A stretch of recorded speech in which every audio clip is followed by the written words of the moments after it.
War in the time of crypto. Welcome to crypto, guys. Thanks so much for tuning in. First up, let's go straight to that sharp sound on the count of 1, 2, 3. Click, click, click, click, click. Thank you very much. Now let's go to that subscribe button. Click. Thank you. Don't forget to switch on the notification bell. The disclaimer is that I'm not a financial advisor. I merely do these videos to encourage my followers, subscribers, and friends, supporters to go out there and seek knowledge for themselves before they invest in anything. Now, here is an article. I'm not going to read the entire article. I'll put the link in the description. You go read it yourself, but I'll quickly just get into it. In the Russia-Ukraine conflict, which side is crypto helping? Both. In times of crisis, there is no good. There's only a best course of action. Given the circumstances, is crypto good in the context of Russia's invasion of Ukraine? Is it bad? Is it neutral? Well, that's a hard question to answer. Cryptocurrency is now a more mainstream part of the global financial system, which means that for better or for worse, it's inevitably a part of international conflict too. This is on full display as Russian forces invade Ukraine. Millions of dollars in crypto have flowed in support of Ukraine's army and hacktivist groups as well. Okay, I'm going to have to take this call, guys. Please hold on. I'm just going to pause this.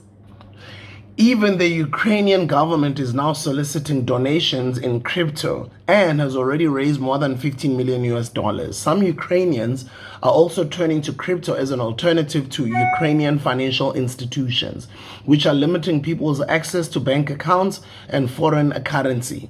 In a scenario where governments are in chaos, it's difficult to rely on traditional banks, and there's fear of surveillance. So, a relatively anonymous system where no government is involved is appealing.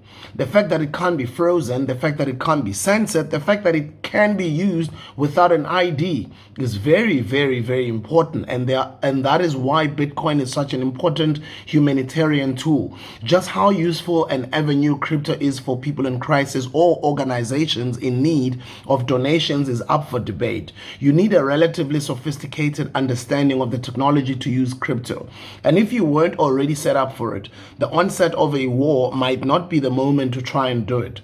Plenty of donations to Ukrainian groups are flowing in just fine using more traditional currencies. This is not a time for disrupting things. Folks have their lives disrupted already.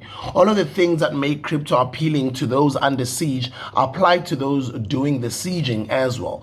Crypto is often used by bad actors and could be exploited by Russia to avoid sanctions, which is currently the main weapon being employed by the US and its allies against Russia.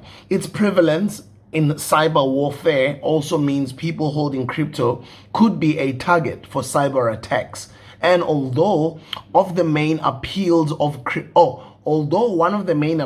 crypto is that it's supposed to be anonymous, it isn't foolproof.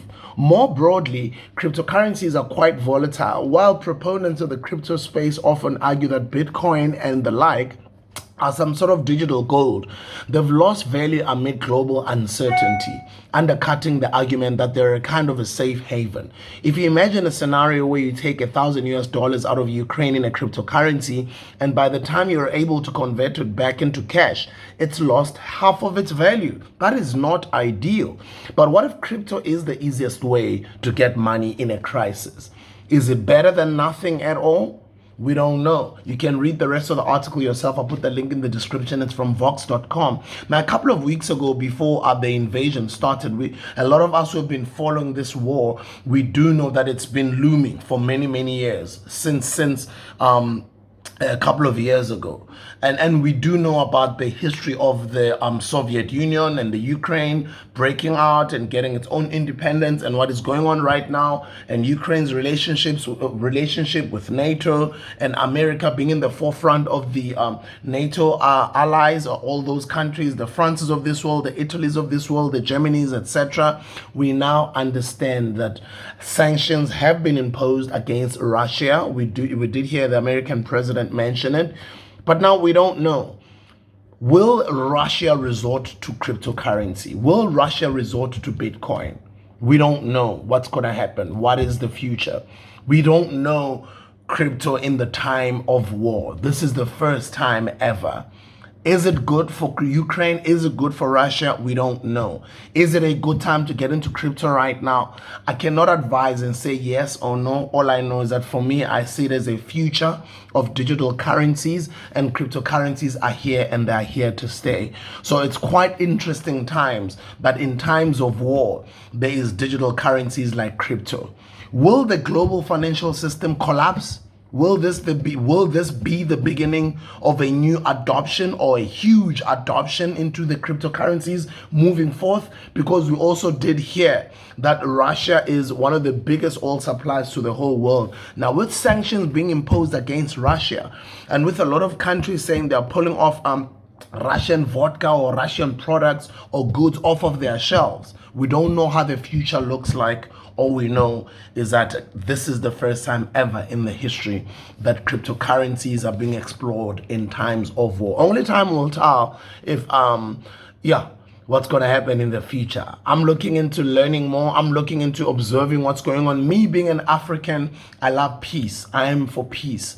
I'm not for war. I'm for family. I'm for love. I'm for God. I'm for all things positive. So if there's anything that is threatening people's lives, where people are losing their lives, where there is a war, obviously I am not for that. But with that being said as well, I understand that being African, I should care about my own issues, my own people, and what we are going through as a people. That's why I've taken the stance to do these different videos all the time, to encourage as many of my followers, my friends, my supporters as possible, especially the African community, to start getting themselves knowledgeable as far as this space is concerned. I hope this video inspires you to go read this article or just to go find out more about cryptocurrencies in times of war. I'll see you guys on the next video. That'll be episode 55 on Welcome to Crypto.